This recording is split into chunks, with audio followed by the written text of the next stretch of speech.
sayur. Ada yang keluar.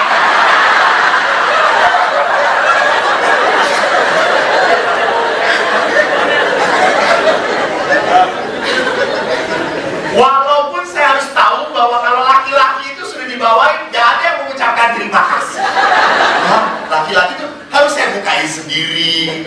Gimana yang caranya kok? Lalu saya dipindahkan dari rumah retret itu. Anda tahu cerita mereka? Saya pergi ke tebing tinggi, mereka mengatakan, tidak ada yang bawa oleh-oleh lagi. Gak ada, kamu garing sebenarnya. Anda lihat kebiasaan dari ibu saya, membawa damai, menyenangkan orang lain. Jadi mari kita lihat.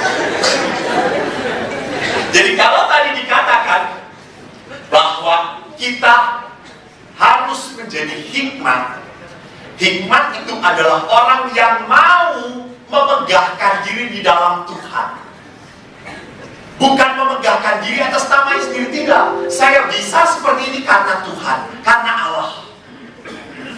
Saya sungguh pernah ditanya oleh seorang anak SD, kan Anda juga pernah dengar, Pastor ini tidak kawin ya? Iya. Pastor, dan yang nanya ini orang Buddha.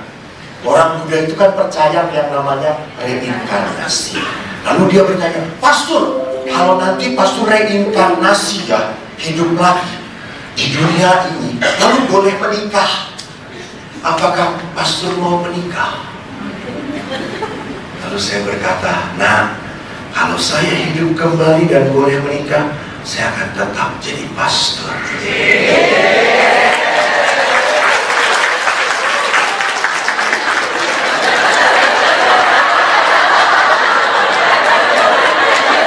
Usia berapa Bapak?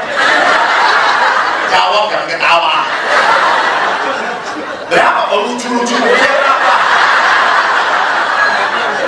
46. Saudara-saudara, 46. Saya 50. Lebih muda siapa? Saya.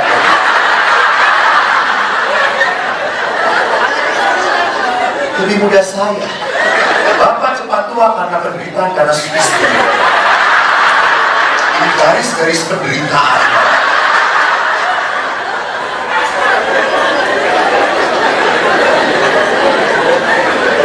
Jujur, saya tidak pernah menyesal menjadi pastor, dan saya sangat bahagia.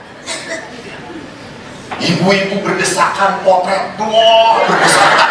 Saya juga kadang-kadang, ibu jangan nempel-nempel. Ibu tenang-tenang, halo. Ya. Nah, sekarang kalau saya lempar lagi kepada Bapak Ibu, Pak, jika Bapak Ibu boleh hidup kembali, apakah Bapak akan memilih istri yang sama? Tolong tanyakan kepada pasangannya. Pak, yang rambut putih. Lihat tadi ini wajah pengkhianat ini.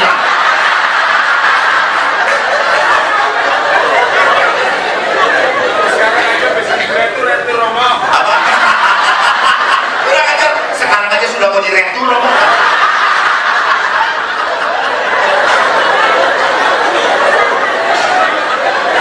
Terima kasih atas kejujurannya Pak, tapi bertobatlah, kerajaan Allah sudah dekat.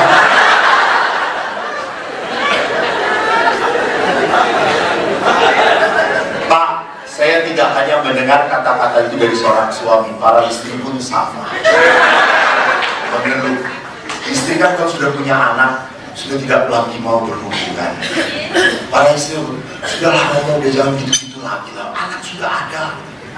Terus, nah suami ibu, suami itu masih butuh. Istri memang nggak butuh, suami butuh banget.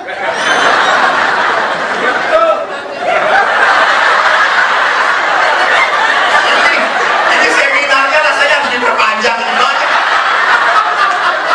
Banyak penderitaan.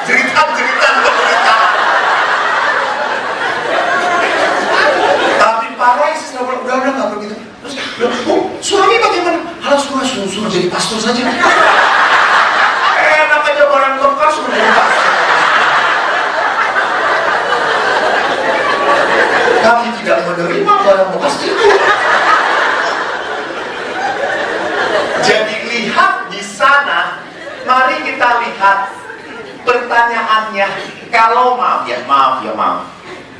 Kalau Anda sampai merasa tidak bahagia hidup dengan pasangan Anda, what's wrong? What's wrong? Yang salah siapa?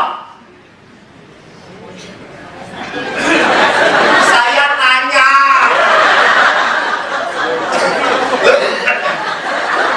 Siapa yang salah?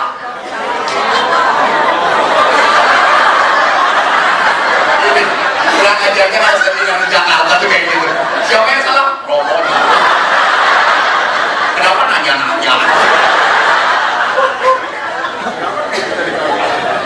Bapak Ibu jangan pernah lupa yang subjek kesalahan selalu saya. Selalu saya. Saya tidak bahagia menjadi pastor bukan karena ordonya jelek, bukan karena ada pastor-pastor kacau, bukan. Karena saya tidak mau bahagia jadi pastor. Di sama, kalau saya tidak bahagia dengan istri saya, bukan karena istri, tapi karena saya tidak mau bahagia dengan dia.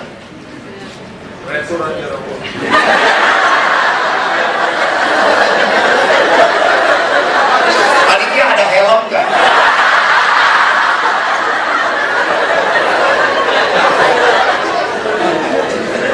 Bapak Ibu yang terkasih, yang bisa membuat bahagia hidup perkawinan, betul Tuhan, tetapi tanpa saya, tanpa diri saya sendiri, tidak akan pernah bahagia dalam hidup perkawinan, dalam hidup pilihan apapun. Jadi saya yang mengupayakannya. Maka sekarang mari kita lihat dalam cobaan. Menurut Rasul Yakobus, apabila seorang dicobai, jangan dia berkata pencobaan itu datang dari Allah. Sebab Allah tidak dapat dicobai oleh yang jahat, dan ia sendiri tidak mencobai siapapun. Tiap-tiap orang dicobai oleh keinginannya sendiri. Perhatikan Bapak. Jadi Bapak ini tidak damai dengan istri karena ingin coba-coba dengan yang lain.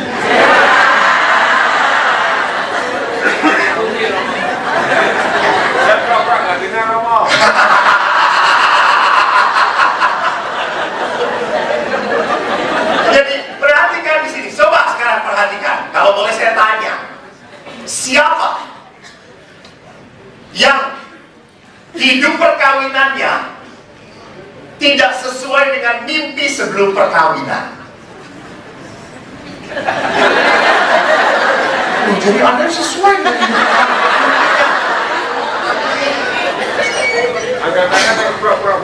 jadi banyak sekali orang yang hidup perkawinannya tidak sesuai dengan yang ia impikan. Yang memimpikan suami yang memperhatikan, yang menjaga,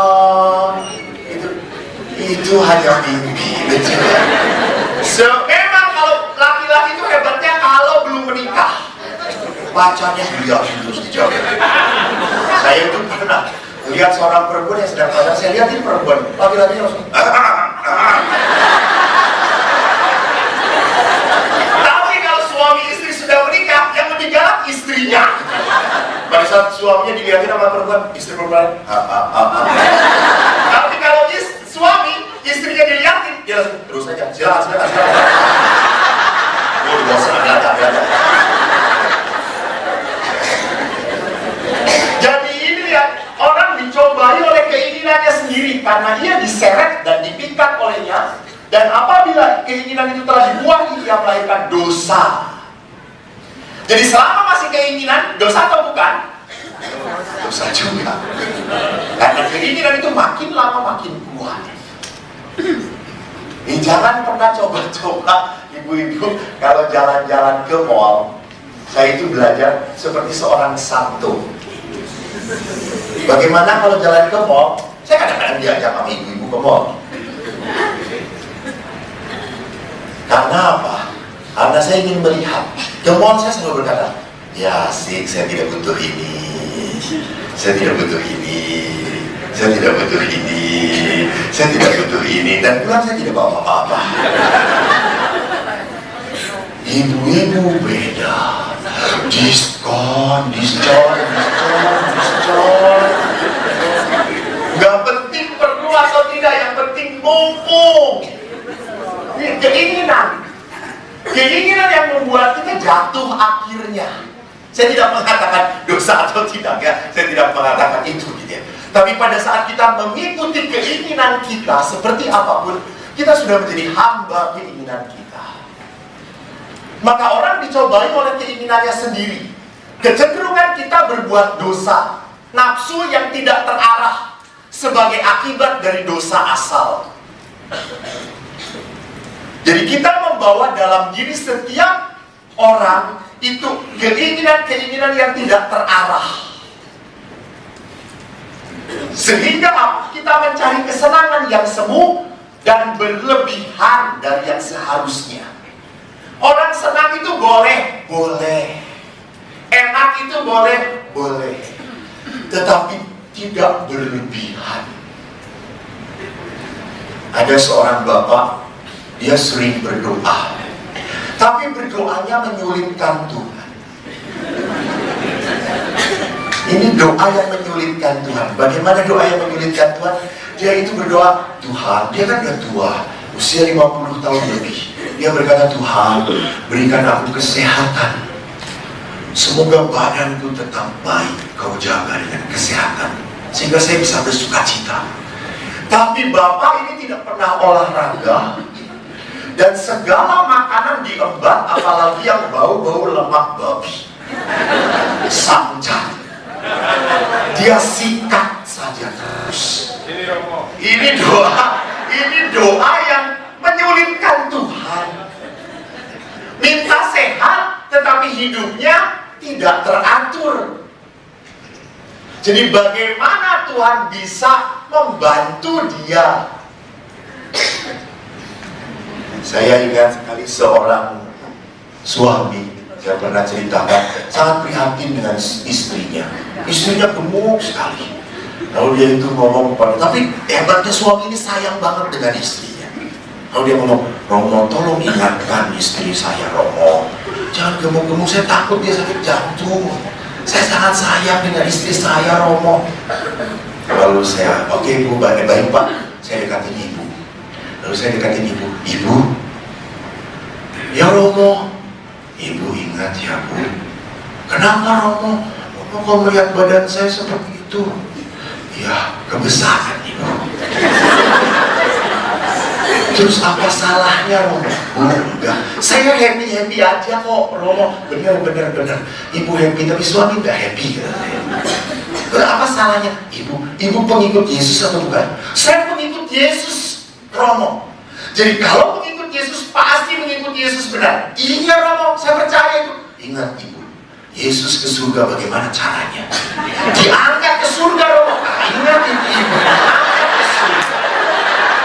Jadi kalau nanti malaikat mengangkat Ibu, dan baru setengahnya malaikat berkata, berat banget, jatuh Ibu. Beberapa bulan kemudian ibu itu diet, saudara-saudara.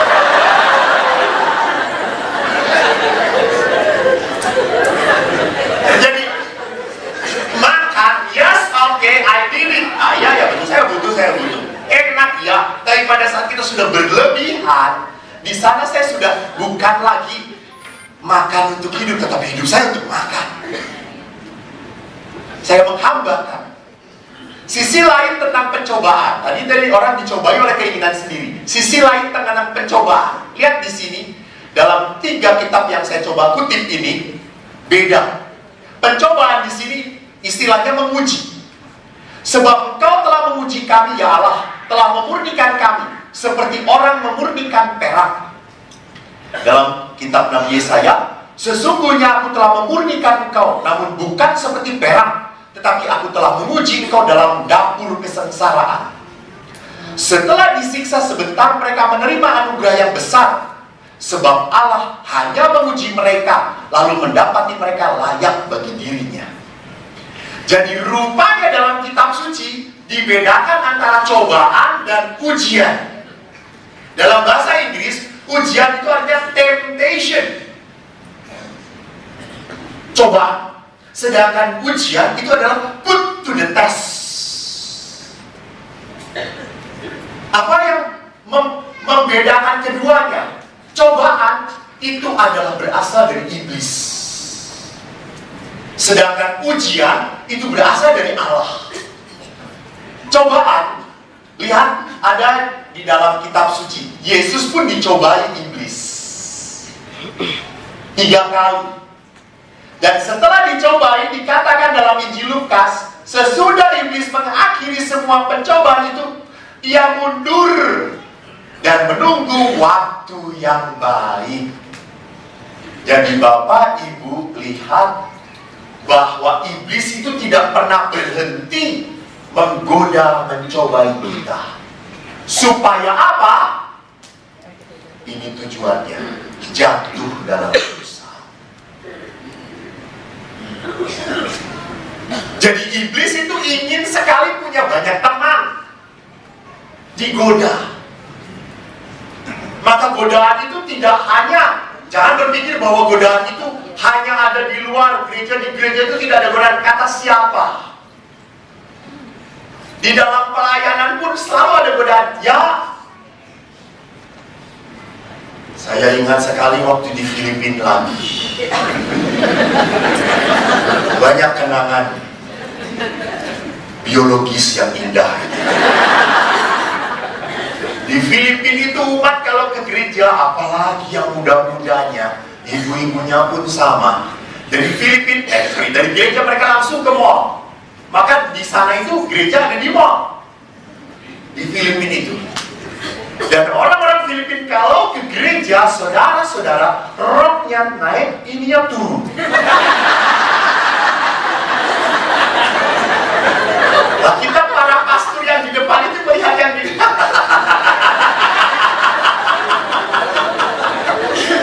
pada saat konsekrasikan kita duduk, inilah tubuh.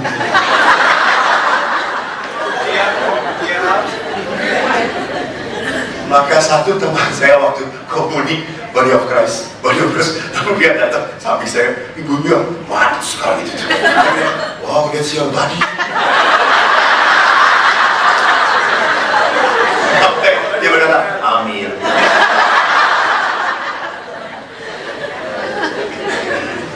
Lihat, godaan juga sama. Kalau saya melihat orang Katolik sudah di gereja, bagaimana posisi mereka duduk di gereja, gampang dilihat.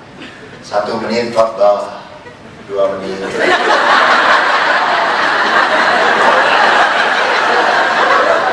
Amin. Beda kalau saya memberi khotbah dengan orang-orang Kristen. Wah. Amin. Ada sukacita. Ada lagi sukacita. Katolik.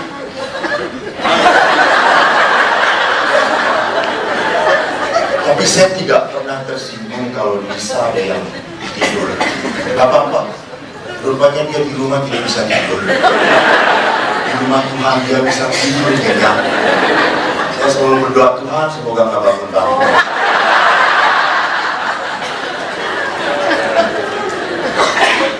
Godaan, sama godaan.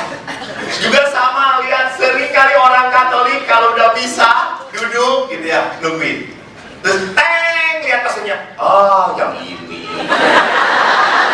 Masih lama.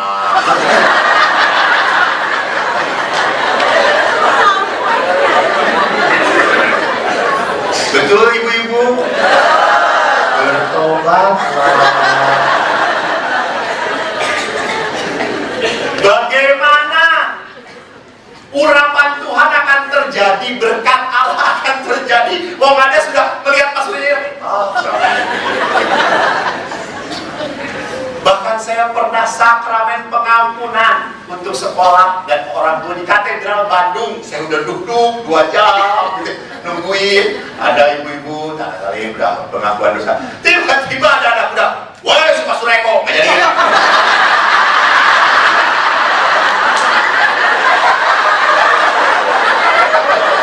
Dia tidak melihat sosok Tuhan di dalamnya. Dia kan si Eko sama Bunga. Kurang ajar sekali.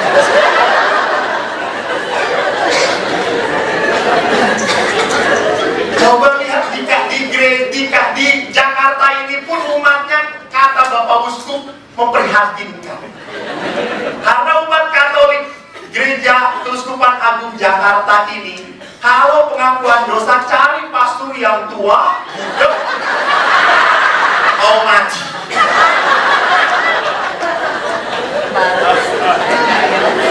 Jadi seolah-olah kalau ketemu dengan pastor yang muda, wah nanti ingat-ingat, ibu dosanya itu. Gak boleh ibu, soalnya pastor tidak pernah boleh untuk mengingat-ingat dosa. Enggak. Jadi lihat di sini, iblis selalu menunggu waktu yang baik supaya kita jatuh. Dan kejatuhan kita, iblis tahu kelemahan kita, sangat tahu sekali. Maka di saat kita tidak punya apapun, tidak punya kekuatan, iblis akan serang. Dan kalau kita tidak tahan, tidak dekat dengan Tuhan, jatuh. Itu cobaan. Ini godaan. Yang kedua adalah ujian. Ujian. Ini ujian. Ujian dari Tuhan. Abraham mempersembahkan Ishak, anaknya yang tunggal. Allah mau menguji iman Abraham. Jadi ujian itu untuk apa? Mengembangkan iman kita, menumbuhkan kepercayaan kita yang makin dalam kepada Allah. Ayub pun sama. Dikatakan di dalam kitab Ayub, setelah semuanya habis, dikatakan di sana dalam semuanya itu Ayub tidak berbuat dosa dan tidak mau menuduh Allah berbuat yang kurang patut. Jadi memang Tuhan memperbolehkan cobaan terjadi dalam hidup kita untuk alasan yang lebih, yaitu untuk pertobatan dan pengudusan. Jadi ujian itu dibuat supaya kita menjadi kudus dan bertobat. Jadi sekali lagi lihat, Tuhan itu menguji kita supaya kita bertobat dan menjadi kudus. Sedangkan setan mencobai kita supaya kita jatuh. Nah, bapak-bapak, pertanyaan saya, kalau istri semakin jelek, ini cobaan apa ujian dari Tuhan? Bapak-bapak, Pak, ujian apa cobaan? Jangan gitu, memang udah dari sononya. Bapak Ibu, kalau Anda melihat istri semakin jelek, ini ujian apa cobaan? Ujian. Tapi kalau melihat istri tetangga makin cantik, itu ujian apa cobaan? Ini jelas ya Bapak Ibu. Jadi kalau Anda melihat, aduh istri teman gue makin cantik, itu cobaan. Tapi kalau istri makin cantik, ini ujian kesetiaan Anda. Istriku, kau memang tak hancur, tapi cintaku makin membara. Dan istri berkata, "Pret."